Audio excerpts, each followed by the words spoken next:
Good morning बच्चों। आज की जो वर्कशीट है वो वर्कशीट नंबर 82 है। आज है 5 फरवरी 2021 एंड सब्जेक्ट है साइंस, क्लास है 10th। हिंदी और इंग्लिश मीडियम दोनों लेते हुए चलेंगे। कार्बन और उसके यौगिक, कार्बन एंड इट्स कंपाउंड्स के कुछ इंपॉर्टेंट क्वेश्चंस हैं और छोटे छोटे टॉपिक्स हैं जो वेरी इंपॉर्टेंट है from the board point of view. Start करते हैं। फंक्शनल ग्रुप्स, प्रक्रियात्मक समूह।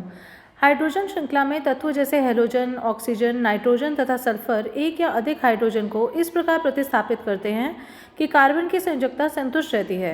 मतलब अगर हमारे पास कुछ ऐसे ग्रुप्स होते हैं जैसे हेलोजन हो गए, जैसे क्लोराइड हो गया, ब्रोमाइड हो गया, ठीक है, नाइट्रोजन तथा सल्फर, मतलब ऐसे वाले जो चीज़ें हैं वो हाइड्रोजन को प्रतिस्थापित करती है, मतलब उसको हटाती है अपनी जगह से, उसकी जगह खुद लग जाती है, जिससे कि उसकी वैलेंसी जो है वो सेटिस्फाई रहती है।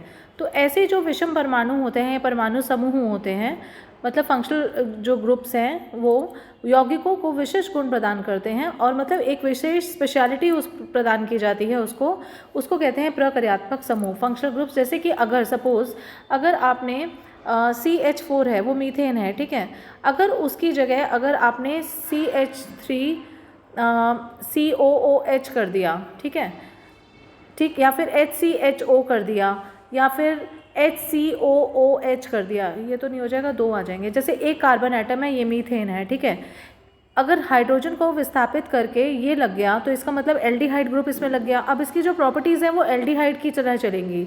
अब जैसे एक इसको हटाकर हम लोगों ने फंक्शनल ग्रुप HCOOH लग गया, मतलब एसिड लग गया, तो फिर ये फॉर्मिक एसिड बन जाएगा। मतलब किसी भी जो कंपाउंड है उसमें से हाइड्रोजन को विस्थापित करके अगर हम कोई ऐसा वाला एक समूह लगा देते हैं तो उसकी पूरी की पूरी प्रॉपर्टीज़ बदल जाती हैं, तो उसको कहते हैं फंक्शनल ग्रुप्स, ठीक है। अब आ जाती है समजातीय श्रेणी। समजातीय श्रेणी मतलब जो एक ही ग्रुप के होते हैं, जैसे अल्कोहल है, तो अल्कोहल में ये पहला हो गया मिथाइल अल्कोहल, ये हो गया इथाइल अल्कोहल, ये प्रोपेनाइल, ये ब्यूटेनाइल, ये सारे जो हैं वो हैं अल्कोहल ग्रुप, लेकिन इसके सिर्फ कार्बन एटम्स वेरी करते हैं, ठीक है। तो यौगिकों की एक ऐसी श्रृंखला जिसमें कार्बन श्रृंखला में स्थित हाइड्रोजन को एक ही प्रकार का जो समूह है वो हटा देता है, प्रतिस्थापित करता है, मतलब साइड पे कर देता है, उसकी जगह ले लेता है, तो उसे समजातीय श्रेणी या फिर होमोलोगस सीरीज कहते हैं, ठीक है। समजातीय श्रेणी के उत्तरोत्तर सदस्यों में समान सामान्य सूत्र होता है, मतलब जो एक जैसा जो समूह होता है, मतलब उनका जो फंक्शनल ग्रुप होता है वो एक ही रहता है। इनके बीच में सिर्फ CH2 का अंतर होता है, ठीक है।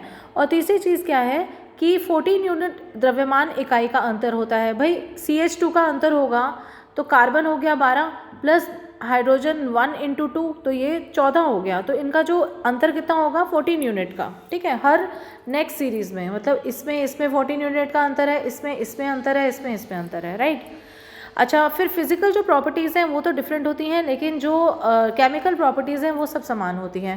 भाई अल्कोहल तो अल्कोहल ही है, चाहे वो मिथाइल हो, चाहे इथाइल हो, चाहे प्रोपेनाइल हो, चाहे ब्यूटेनाइल हो। तो मेन तो कॉमन चीज़ है ना, जैसे एक ही क्लास में सारे बच्चे हैं तो कॉमन चीज़ तो वही है ना कि वो एक ही क्लास को बिलोंग करते हैं, ठीक है। तो उनके मतलब जो फिजिकल प्रॉपर्टीज़ हैं वो जो है इनमें डिफरेंस है, लेकिन जो उनकी केमिकल प्रॉपर्टीज़ हैं उनमें सब समान होते हैं। तो पहला क्वेश्चन आता है, आओ अभ्यास करें। कार्बोक्सिलिक अम्ल के प्रक्रियात्मक समूह का सूत्र क्या है? तो ये है COOH, ये हमारा है कार्बोक्सिलिक अम्ल। फिर है CHO प्रक्रियात्मक समूह वाली समजातीय श्रेणी के प्रथम 2 सदस्यों के आणविक सूत्र लिखो।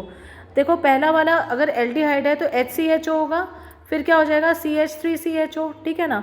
पहले वाला जो है वो फॉर्मेल्डिहाइड होता है, ठीक है, और दूसरे वाला देखो ये क्या है, 2 कार्बन एटम्स हैं, तो 2 कार्बन एटम्स में ये इथ हो गया, ठीक है, क्योंकि ये एल्डिहाइड है तो ये इथेनल हो गया, क्या हो जाएगा इथेनल, ये क्या हो गया मीथेनल, राइट। तो ऐसे होता है। नेक्स्ट क्वेश्चन है, निम्नलिखित में प्रक्रियात्मक समूह पहचानना।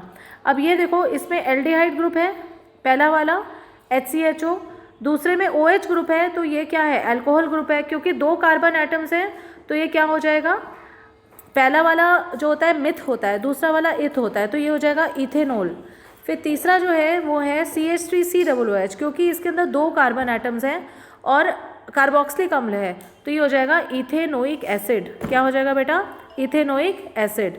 फिर नेक्स्ट है CH3COCH3, क्योंकि ये वो है कीटोन है, लेकिन इसके अंदर कार्बन एटम कितने हैं 3, तो प्रोप आ जाएगा नाम और ये हो जाएगा प्रोपेनोन, क्या हो जाएगा प्रोपेनोन।